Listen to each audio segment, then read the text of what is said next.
Students नमस्कार, मैं हूं सुजीत कुमार। आप सभी को आपके अपने यूट्यूब चैनल मैथ्स वाला पे स्वागत करता हूं। दोस्तों, आज की क्लास में हम लोग स्पेशली वैसे स्टूडेंट्स की बात करेंगे जो बिहार यूनिवर्सिटी में या बाबा साहब भीमराव अंबेडकर बिहार यूनिवर्सिटी मुजफ्फरपुर में सेशन 2023 से 27 सेशन में एडमिशन लिए होंगे और उन सारे बच्चे का सेमेस्टर 2 का एग्ज़ाम कंप्लीट हो चुका है। सारे स्टूडेंट्स के बारे में हम बात करेंगे और सेमेस्टर 3 का मैथमेटिक्स एमजे से का क्या सिलेबस होता है इसी के बारे में बात करेंगे और कब से बैच स्टार्ट हो रहा है सेमेस्टर 3 के लिए, इसी सब के रिगार्डिंग इस लेक्चर में हम बातें करने वाले हैं। ठीक है, और यह स्पेशली वैसे स्टूडेंट्स के लिए जो बिहार यूनिवर्सिटी में एडमिशन लिए होंगे या किसी अदर यूनिवर्सिटी में भी एडमिशन लिए होंगे या बिहार के किसी भी यूनिवर्सिटी में एडमिशन लिए होंगे, उन सारे स्टूडेंट्स का सिलेबस सेम है। एग्ज़ाम का पैटर्न भी सेम होता है, लेकिन क्वेश्चन जो पूछने का तरीका है वो हर एक यूनिवर्सिटी का अपना अलग अलग होता है दोस्तों। ठीक है, हम लोग सिलेबस की बात कर रहे हैं जो सेमेस्टर 3 में क्या क्या चीज़ पढ़ना है, कितने पेपर होते हैं, कौन कौन से पेपर पढ़ने होते हैं, यह सब चीज़ के बारे में हम बातें करेंगे दोस्तों। ठीक है, तो चलिए हम लोग शुरू कर लेते हैं आज की क्लास में। दोस्तों देखिए, सबसे पहले आप लोग जानते हैं कि सेमेस्टर 1 में थे तो आपको एक ही पेपर पढ़ते थे, MJC 1 कहते थे उसको। सेमेस्टर 2 में भी आप गए हैं तो वहाँ भी आप एक ही पेपर पढ़ते होंगे, MJC 2 पढ़ते होंगे।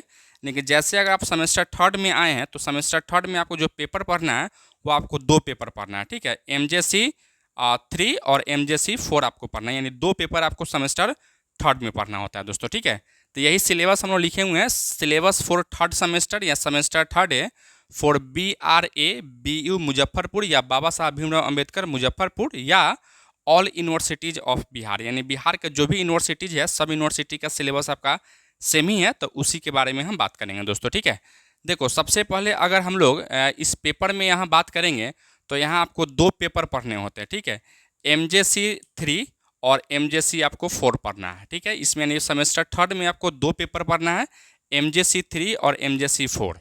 MJC 3 में जो आपको बुक पढ़ना है वह बुक आपको रियल एनालिसिस पढ़ना है और इसी में एक और इनफाइनाइट सीरीज भी आपको पढ़ना होता है, क्योंकि इनफाइनाइट सीरीज का भी जो है ना उसमें टॉपिक आता है दोस्तों। ठीक है, लेकिन आपको सिलेबस में बस रियल एनालिसिस ही लिखा गया है और रियल एनालिसिस के अंतर्गत ही आप इनफाइनाइट सीरीज पढ़ लीजिएगा दोस्तों। ठीक है, और इसका जो क्रेडिट है, एग्जाम में जो क्रेडिट आपको दिया जाता है वो 5 क्रेडिट आपको दिया जाता है। ठीक है, जैसे क्रेडिट के आधार पे ही आपको रिजल्ट अनाउंस होगा, तो इसका जो क्रेडिट है वो आपको 5 क्रेडिट दिया जाता है।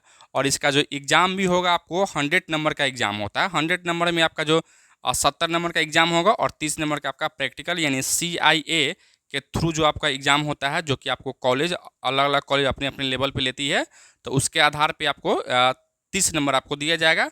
बाकी एग्ज़ाम आपका 70 नंबर का ही होगा दोस्तों। ठीक है, इसी तरीके से यहाँ से MJC 4 है। MJC 4 में जो आपको बुक पढ़ना है वो ऑर्डिनरी डिफरेंशियल इक्वेशन, यानी DE का मतलब क्या है, डिफरेंशियल इक्वेशन। ठीक है, ऑर्डिनरी डिफरेंशियल इक्वेशन पढ़ना है और इसका जो क्रेडिट है आपको इसमें 4 क्रेडिट मिलेगा और इसका भी मार्क्स जो है ना आपको 100 मार्क्स का ही एग्ज़ाम होगा दोस्तों। ठीक है, तो सबसे पहले एक बात और आप जान लीजिए कि आपका जो एग्ज़ाम का पैटर्न है, जिस तरीके से आप सेमेस्टर 1 में सेमेस्टर 2 में जो एग्ज़ाम दिए होंगे वही एग्ज़ाम का पैटर्न यहाँ भी रहेगा।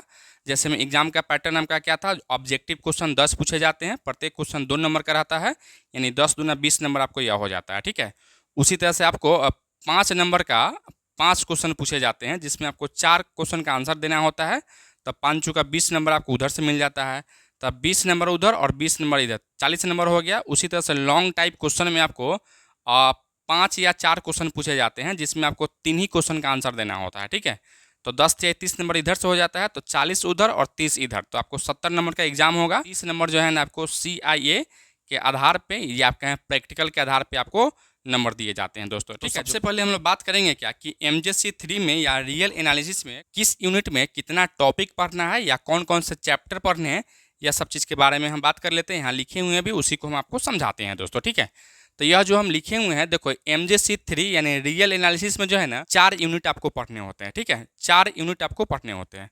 4 यूनिट में आप देख रहे हैं, यूनिट नंबर 1 में जो आप देख रहे हो, इसमें जो है ना यह सब इतना चैप्टर कह सकते हैं या टॉपिक कह सकते हैं, यानी इसमें आपको 7 टॉपिक है।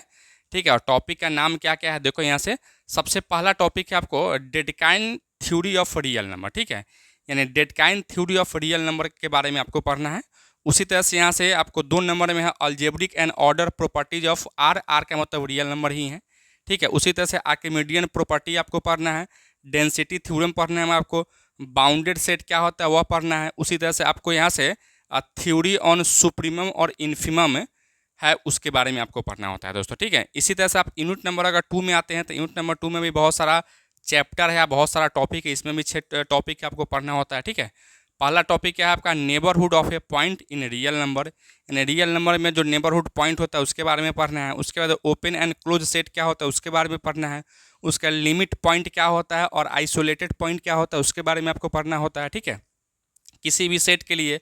उसी का चौथा नंबर है बोल्जानो वियरट्रास्ट थ्योरम फॉर ए सेट, आपको पढ़ना होता है। उसी तरह से यहाँ डिराइबल सेट क्या है वह पढ़ना होता है। क्लोजर एंड इंटीरियर सेट क्या होता है इसके बारे में आपको पढ़ना होता है यूनिट नंबर 2 में दोस्तों। ठीक है, इसी तरह से यूनिट नंबर 3 की अगर बात करते हैं तो यूनिट नंबर 3 में आपको सीक्वेंस के बारे में पढ़ना होता है। ठीक है, जैसे सीक्वेंस एंड और इट्स कन्वर्जेंस, यानी सीक्वेंस और उसका कन्वर्जेंस के बारे में आपको पढ़ना होता है। उसके बाद बाउंडेड सीक्वेंस क्या होता है उसके बारे में पढ़ना है। मोनोटोनिक सीक्वेंस क्या होता है उसके बारे में आपको पढ़ना है। सब सीक्वेंस क्या होता है इसके बारे में पढ़ना है। उसका लिमिट ऑफ सीक्वेंस क्या होता है इसके बारे में पढ़ना है।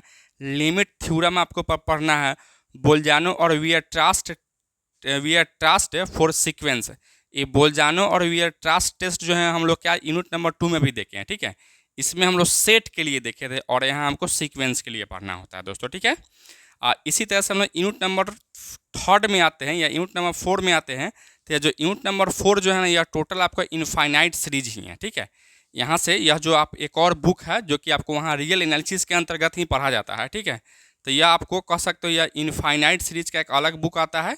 हालांकि अब तो आपके लिए बुक सबका एक ही हो गया है, इनफाइनाइट सीरीज का यह सब टॉपिक आपको दिया गया है दोस्तों। ठीक है, पहले जो हम लोग पढ़ाते थे यह सब आपको इनफाइनाइट सीरीज में ही पढ़ाते थे। इनफाइनाइट सीरीज का एक अलग बुक आता था।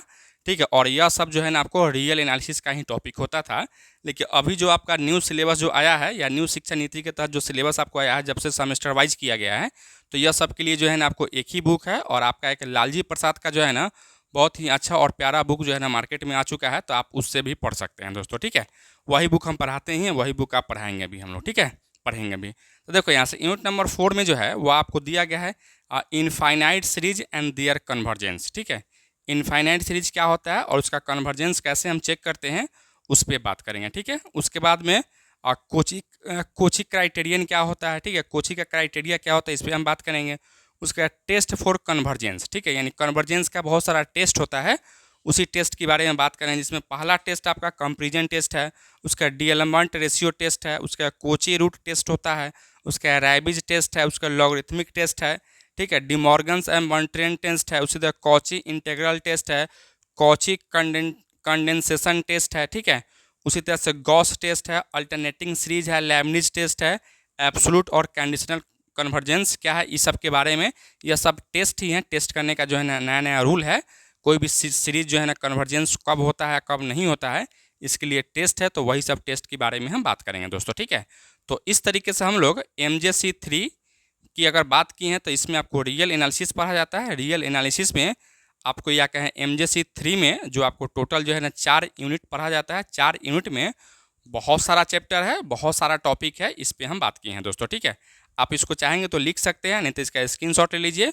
और इसके बाद में हम बात करते हैं कि MJC4 यानी ऑर्डिनरी डिफरेंशियल इक्वेशन में कितने यूनिट पढ़ा जाता है और कितने यूनिट में कौन कौन से चैप्टर है या कौन कौन से टॉपिक है, इसके बारे में हम बात करते हैं दोस्तों। ठीक है, उससे पहले आप इसको लिखिए। अब हम लोग आते हैं MJC4 यानी MJC4 में जो ऑर्डिनरी डिफरेंशियल इक्वेशन आपको पढ़ना होता है, वही ऑर्डिनरी डिफरेंशियल इक्वेशन कितने यूनिट में पढ़ा जाता है और किस यूनिट में कितने टॉपिक्स आपको पढ़ने होते हैं या किस यूनिट में कितने चैप्टर पढ़ने होते हैं, यह सब चीज़ के बारे में एक एक करके आपसे हम बात करेंगे दोस्तों। ठीक है, देखो यहाँ भी जिस तरीके से MJC3 में आपको 4 यूनिट में क्वेश्चन पूछे जाते थे या 4 यूनिट में आपको पढ़ना होता था, उसी तरीके से आपको MJC4 में भी आपको 4 ही यूनिट पढ़ना होते हैं और 4 ही यूनिट में बहुत सारे टॉपिक है या बहुत सारे चैप्टर आपको पढ़ने होते हैं दोस्तों। ठीक है, जिसमें फर्स्ट यूनिट की अगर बात करते हैं तो फर्स्ट यूनिट में आपको जो क्लास 12th में पढ़े होंगे डिफरेंशियल इक्वेशन, वही सब बेसिक डिफरेंशियल इक्वेशन है। कुछ एक्स्ट्रा चीज़ आपको दिया गया है, जैसे मैं यहाँ से हम लोग देख रहे थे क्या, फॉर्मुलेशन ऑफ डिफरेंशियल इक्वेशन। ठीक है ना, डिफरेंशियल इक्वेशन का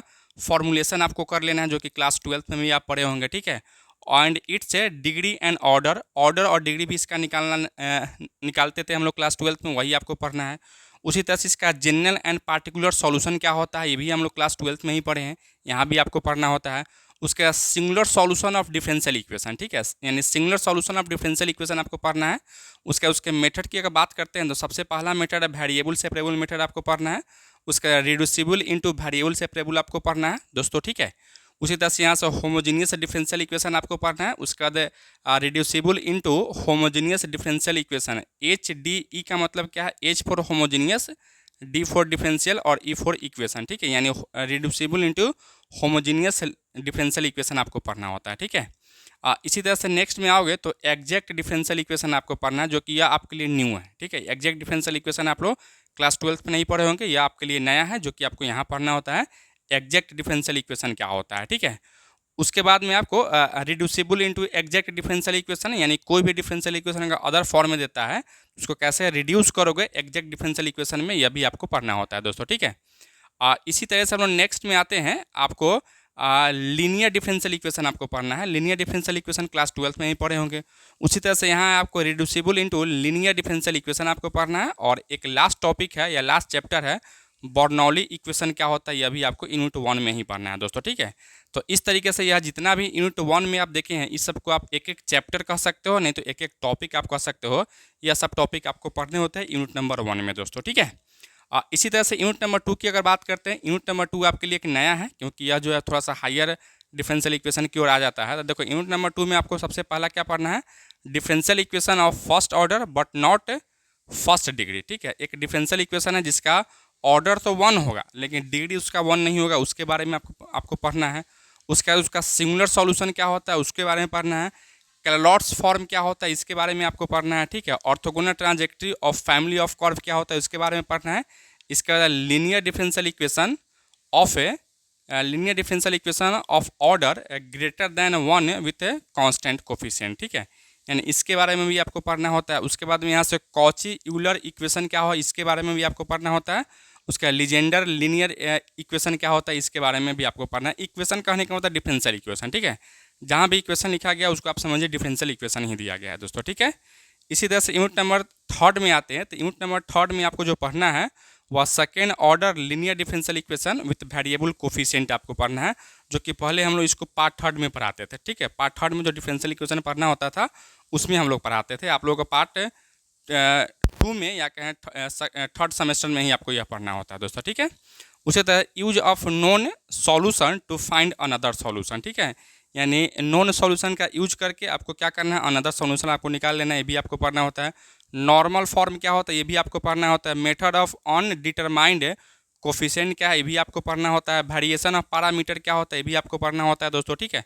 total differential equation in 3 variable ये भी क्या है इसको भी पढ़ना है आपको। साइमल्टेनियस डिफरेंशियल इक्वेशन क्या है इसके बारे में आपको पढ़ना होता है दोस्तों, ठीक है। तो यह आपका यूनिट नंबर 3 की हम बात की है। यूनिट नंबर 4 जो है यह आपके लिए एक नया टॉपिक है, यह आपके लिए नया हम लोग पढ़ेंगे इसमें, ठीक है, जो कि आपको लैप्लासेस के बारे में पढ़ना पड़ता है। लैप्लासेस ट्रांसफॉर्म क्या होता है इसके बारे में हम लोग पढ़ना होता है दोस्तों, ठीक है। तो देखो यहाँ से सबसे पहले अगर यूनिट नंबर 4 की अगर बात करते हैं तो यूनिट नंबर 4 में आपको कहता है डेफिनेशन ऑफ लैप्लास ट्रांसफॉर्म क्या है, यानी लैप्लास ट्रांसफॉर्म का आपको डेफिनेशन देना है, उसके बारे में बताना है, ठीक है। इसके बाद एग्जिस्टेंस थ्योरम क्या होता है इसके बारे में आपको पढ़ना होता है। उसके formula and property of LT का मतलब है लैप्लास ट्रांसफॉर्म ही है दोस्तों, ठीक है। इसी तरह से यहाँ से नेक्स्ट में आओगे, नेक्स्ट चैप्टर आपको जो पढ़ना होता है वह LT यानी आपको Laplace transform of special function, कुछ स्पेशल फंक्शन होते हैं उसी स्पेशल फंक्शन का लैप्लास ट्रांसफॉर्म क्या होता है इसी के बारे में आपको पढ़ना होता है दोस्तों, ठीक है।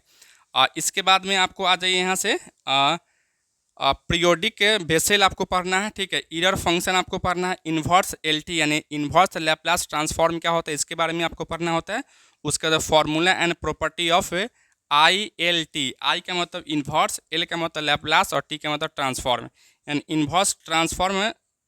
इन्वर्स लैप्लास ट्रांसफॉर्म का जो फॉर्मूला है एंड प्रॉपर्टीज है वही आपको पढ़ना होता है दोस्तों, ठीक है। और लास्ट में आपको पढ़ना है कन्वोल्यूशन थ्योरम, ठीक है, और solution of ordinary differential equation using Laplace transform. यही आपका 4 यूनिट है, यही 4 यूनिट आपको पढ़ना होता है। इसमें बहुत सारा आपको चैप्टर पढ़ना होता है दोस्तों, ठीक है। एक बात हमेशा याद रखिए कि आप सेमेस्टर 1 में जो पढ़े हैं वह आपके लिए बहुत आसान था, सेमेस्टर 2 में भी आप पढ़े हैं वह भी आपके लिए आसान था, लेकिन सेमेस्टर 3 जो है वह आसान नहीं है, ठीक है। अब आपको एकदम हायर मैथमेटिक्स से या कहें प्योर मैथमेटिक्स की ओर आपको पढ़ना होता है और ये आपके लिए बहुत हार्ड है, ठीक है। अगर आप अच्छे तरीके से नहीं पढ़ पाते हैं या नहीं पढ़ते हैं तो फिर आपको आप नहीं समझ पाएंगे दोस्तों, ठीक है। तो आपको पढ़ना बहुत ज़रूरी है, आप कहीं भी पढ़िए लेकिन इसको आपको पढ़ना पड़ेगा दोस्तों, ठीक है। जो कि सेमेस्टर थर्ड में और 2 पेपर है, आपको 2-2 5100 नंबर का पेपर होगा, जो कि टोटल आपका 200 नंबर का होगा दोस्तों, ठीक है। तो यही आपका सिलेबस है दोस्तों। हम लोग एक थर्ड सेमेस्टर के लिए एक न्यू बैच स्टार्ट करने वाले हैं, जो कि बैच जो है आपका 27 तारीख से मंगलवार से आपका बैच स्टार्ट होगा। तो जो भी बच्चे अगर चाहते हैं, स्पेशली वैसे स्टूडेंट जो कि बिहार यूनिवर्सिटी में सेशन 2023 से 27 सेशन में एडमिशन लिए होंगे और वह चाहते हैं सेमेस्टर का सिलेबस प्रॉपर वे में और सही ढंग से और पूरा complete syllabus book wise complete करे, तो मेरा जो बैच स्टार्ट हो रहा है उस बैच को परचेज कर लीजिएगा और बैच को परचेज करके आप क्लास स्टार्ट कर सकते हैं दोस्तों, ठीक है। और उसमें 2 पेपर पढ़ना है, MJC3 और MJC4। तो एक पेपर का जो फ़ी है वह 1999 रुपये या 2000 रुपये ही आपका फ़ी है दोस्तों। पहले भी हम लोग वही फ़ी रहता है और आज भी वही फ़ी है दोस्तों, ठीक है। जो भी स्टूडेंट्स अगर चाहते हैं एडमिशन लेना, तो यहाँ जो नंबर आपको दिख रहा है उस नंबर पे कॉल कर लीजिएगा या व्हाट्सएप मैसेज कर लीजिएगा, उसके थ्रू से एडमिशन के प्रोसेस को कंटिन्यू कर लेंगे और आपका क्लास अप्लीकेशन पे स्टार्ट हो जाएगा दोस्तों, ठीक है। Thank you so much for watching this.